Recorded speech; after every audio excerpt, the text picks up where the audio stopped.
Prime debate में आपका स्वागत है। आज पूरा दिन टीवी स्क्रीन्स पर दिखे तो सिर्फ अन्ना और सिर्फ अन्ना। अन्ना हजारे आज से दिल्ली के जेपी पार्क में अपना अनशन शुरू करने वाले थे, लेकिन दिल्ली पुलिस ने उन्हें सुबह ही गिरफ्तार कर लिया। दोपहर तक मजिस्ट्रेट ने उन्हें 7 दिन की न्यायिक हिरासत में तिहाड़ जेल भेज दिया। ऐसे में सवाल है कि क्या अन्ना हजारे का अनशन पर बैठने का फैसला जायज था और क्या उनके खिलाफ हुई कार्रवाई को सही ठहराया जा सकता है? जानेंगे प्राइम डिबेट में।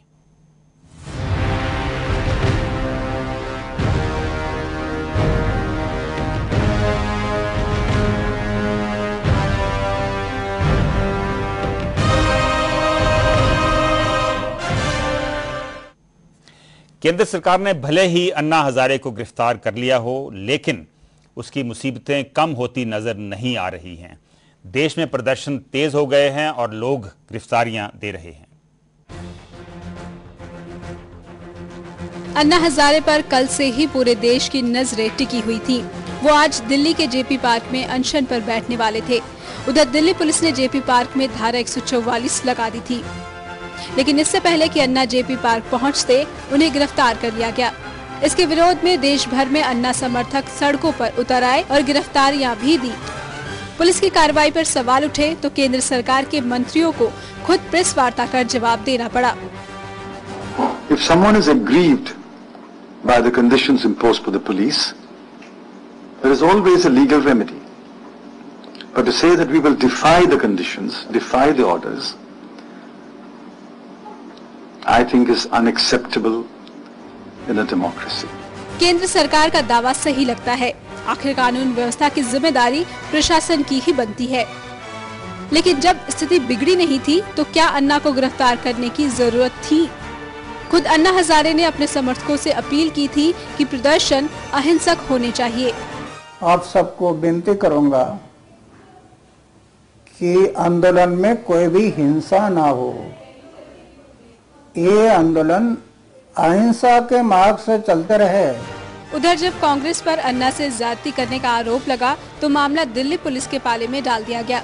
कांग्रेस का कहना है कि कार्रवाई उनके इशारे पर नहीं हुई है। हालात ये है कि आज कांग्रेस नेता पूछ रहे हैं कि अन्ना कौन है। ये कौन होंगे हजारे जिन्हें उत्थे जाके रौला पाके विघन पाके सारा आब हवा खराब कर दिया। खैर, अन्ना कौन है ये देश तो जान ही चुका है। हाँ, एक सवाल अब भी बाकी है, क्या मेरे गिरफ्तारी से आंदोलन रुक जाएगा? इस मुद्दे पर बातचीत के लिए हमारे साथ स्टूडियो में मौजूद हैं अरशद खान, जो चंडीगढ़ कांग्रेस के प्रवक्ता हैं, निर्मल सिंह धालीवाल, जो पंजाब सीपीआई के स्टेट सेक्रेटरी हैं, और तीक्ष्ण सूद, जो वरिष्ठ बीजेपी नेता हैं और पंजाब के कैबिनेट मंत्री हैं। इनके अलावा हमारे साथ चंडीगढ़ के सेक्टर 25 रैली ग्राउंड से जुड़े हैं राहुल भारतीय, जो इंडिया अगेंस्ट करप्शन नाम की एक एनजीओ के नॉर्दर्न इंडिया कोऑर्डिनेटर हैं। आप सबका इस डिस्कशन में स्वागत है। तीक्ष्ण जी, आपने सुना पंजाब के पूर्व मुख्यमंत्री कैप्टन अमरिंदर सिंह कह रहे थे कि अन्ना हजारे कौन, तो आप ही उन्हें बता दीजिए कि अन्ना हजारे कौन है। जब कोई बात ना सूझती हो तो ऐसा ही प्रश्न आता है किसी उत्तर में। तो आज पूरी कांग्रेस डिफेंसिव है, पूरी यूपीए डिफेंसिव है और इस देश की मालिक जनता है। एक एक इंसान बराबर का हिस्सेदार है। एमपी एमएलए बन जाने से, मंत्री बन जाने से कोई ज़्यादा राइट नहीं बनते, लेकिन उल्टा जनता के प्रति जवाबदेही जिम्मेवारी बनती है।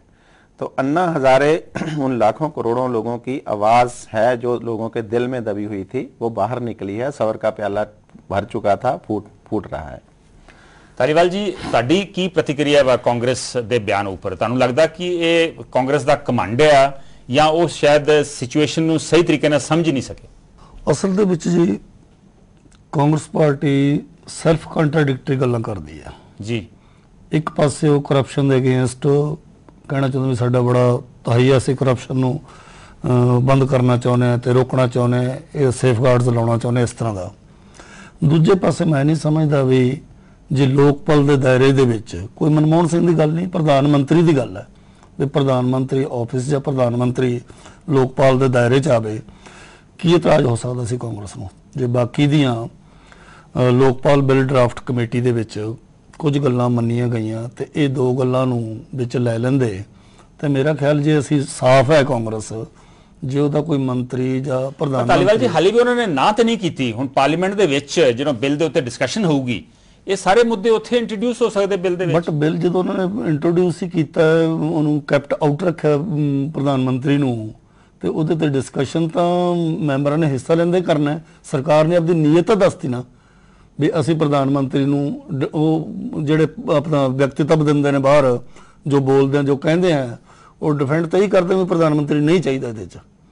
जी अरशद जी, आपको नहीं लगता कि जो पार्टी है, सरकार है, यूपीए सरकार है, वो इस सिचुएशन को ठीक से संभाल नहीं पाई? चंदू साहब, मैं ये कहना चाहता हूं कि आज की जो गतिविधियां हुई हैं सुबह से अब तक, उसको देखने के दो दृष्टिकोण हैं।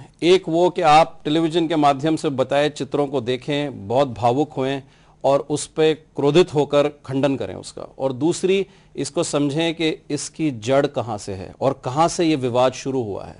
विवाद शुरू हुआ उन लोगों से जो मैदान में बैठकर 5 आदमी अपने हजारों समर्थकों के साथ बिल बनाना चाहते हैं, जो मैं समझता हूं कि कहीं किसी जगह संविधान में इसकी कोई प्रतिक्रिया नहीं है कि आप मैदान में बैठे हैं और आप बिल बना लें। लेकिन अरशद, प्रोटेस्ट करना एक कॉन्स्टिट्यूशनल राइट है हर सिटीजन का। मैं आपको फिर कह रहा हूं कि वो राइट पूरा है उनको और संविधान उसका देता है, लेकिन वजह क्या है आज वाले हालात आने की, वो उसका जड़ देखिए आप। वो ये कहते हैं कि या तो हमारा बिल प्रेजेंट करो वरना हम अनशन करें, जो आज करने लगे हैं। मैं पूछना चाहता हूं कहां संविधान में लिखा है कि पार्लियामेंट के अलावा कोई और भी कल के दिन कोई और खड़ा हो जाए। अरशद, अगर सरकार जैसे वो कह रहे थे वैसा बिल ले आती और आपकी मेजॉरिटी है यूपीए सरकार की, आप नहीं एक्सेप्ट करते पार्लियामेंट में? उनका बिल और डीओटीपी का दोनों का बिल कैबिनेट के सामने रखा गया। कैबिनेट ने सूझबूझ से वो वाला बिल आगे किया स्टैंडिंग कमेटी को जो डीओटीपी का था। सरकार ने कहा उनका बिल नहीं प्रेजेंट, और वो ये कहते हैं कि हमारा बिल जो है सारे पार्लियामेंट में ही टेबल करके डिस्कस करो। ये वो वाली बात हो गई, माई वे और द हाईवे। और इसके लिए मैं कहता हूं जो सवाल आपने कहा कि क्या लेजिटिमेसी है किशन बाबूराव हजारे अलियास अन्ना जी की, कि वो क्या हैं, किस लेजिटिमेसी से वो ये चीज मांग रहे हैं।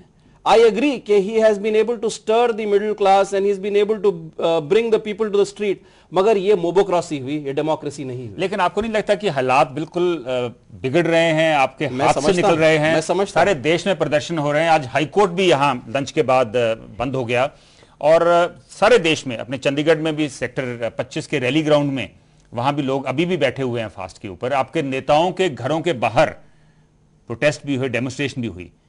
आपको पता नहीं आपके घर के बाहर हुई कि नहीं हुई है? सरकार इस बारे चिंतित है और मेरे हिसाब से एक बात जो माननीय मंत्री जी ने भी अभी कही, सूद साहब ने, जवाबदेही होता है एमएलए और एमपी, जवाबदेही होना पड़ता है एक पब्लिक रिप्रेजेंटेटिव को, जवाबदेही अन्ना हजारे को नहीं होना पड़ता। कल के दिन अगर कोई लॉ एंड ऑर्डर प्रॉब्लम होता है और इसी अनशन में कुछ लोग मरते हैं, अन्ना हजारे की नहीं जिम्मेदारी, ये जिम्मेदारी दिल्ली पुलिस और दिल्ली प्रशासन की है। नहीं, लेकिन अगर सही बिल लेके आते पार्लियामेंट के सामने तो उससे तो कोई लोग नहीं ना मरते। सही बिल कौन डिसाइड करे संतोष साहब? सही बिल क्या है कौन डिसाइड करे? पार्लियामेंट डिसाइड करे कि वो लोग जो हर दूसरे दिन अनशन पे और भूख हड़ताल पे बैठ जाते, कौन डिसाइड करे? चलो अरशद, मैं अभी आपके पास वापस आ रहा हूं। अब हम चलते हैं राहुल भारतीय के पास, जो इंडिया अगेंस्ट करप्शन नाम के एक एनजीओ के सदस्य हैं और रैली ग्राउंड में अनशन पर बैठे हैं। राहुल, आप धरने पर बैठे हैं, आपकी प्रमुख मांगें क्या हैं? हम मांग रहे हैं जन लोकपाल, जिसमें अकाउंटेबिलिटी आए। जो अभी मैं बात सुन रहा था कि एमपी और एमएलए की अकाउंटेबिलिटी होनी चाहिए, अन्ना हजारे की अकाउंटेबिलिटी नहीं होनी चाहिए, तो हम भी यही कह रहे हैं कि एमपी एमएलए की अकाउंटेबिलिटी हो। लेकिन आज की डेट में भ्रष्टाचार इस चरम सीमा पर पहुंच चुका है और एमपी एमएलए के पास अप्रोच करने के लिए कई सिफारिशें लगानी पड़ती हैं, तो अकाउंटेबिलिटी किससे लें, कैसे लें? राहुल, आपको जनता से कैसी प्रतिक्रिया मिल रही है? जो आपको समर्थन मिल रहा है वो अपने आप ही मिल रहा है या आपने लोगों को मोबिलाइज किया है? देखिए, इंडिया अगेंस्ट करप्शन मूवमेंट जो शुरू हुआ, ये वेबसाइट एक लॉन्च हुई और उसके अलावा हमने फेसबुक के ऊपर एक कम्युनिटी बनाई थी, जहां पर मीडिया की हेल्प की वजह से और सोशल नेटवर्किंग वेबसाइट्स की तरफ हेल्प से हमने इसको प्रमोट किया और लोगों ने अपने वॉलंटियर किया कि हम इस मूवमेंट के साथ एसोसिएट करना चाहते हैं। आज जो हमारे को पूरे देश भर में और चंडीगढ़ के अंदर भी जो पूरा समर्थन मिल रहा है, इसके अंदर हमने किसी भी आदमी को इंडिपेंडेंट न्योता नहीं दिया है यहाँ पर जितने लोगों ने वॉलंटियर किया था एसोसिएट करने के लिए, उनको अपडेट भेजा गया कि सेक्टर 25 रैली ग्राउंड में आप पहुंचकर अन्ना हजारे के समर्थन में हमें सपोर्ट कर सकते हैं, अन्ना हजारे को सपोर्ट कर सकते हैं, और वही लोग अपने आप यहाँ आए हैं। राहुल, ये कब तक आपका बैठने का प्लान है वहां पर? ये मूवमेंट चलने या खत्म होने के 3 रीजन होंगे। एक, जिस दिन जन लोकपाल बिल संसद में आ गया, एक, दूसरा जिस दिन भी हमारे को अन्ना हजारे जी ने कहा कि अनशन खत्म कर दिया जाए, और तीसरा जब तक हमारे को यहाँ पर एडमिनिस्ट्रेशन बैठने दे रहा है और हमारे को जेल में नहीं डाल रहा है। ये 3 रीजन अगर नहीं होंगे तो अनशन चलता रहेगा। राहुल, आपके पास कोई सरकार की तरफ से, यूटी एडमिनिस्ट्रेशन की तरफ से, कांग्रेस यूपीए की तरफ से अभी कोई आया है आपके पास?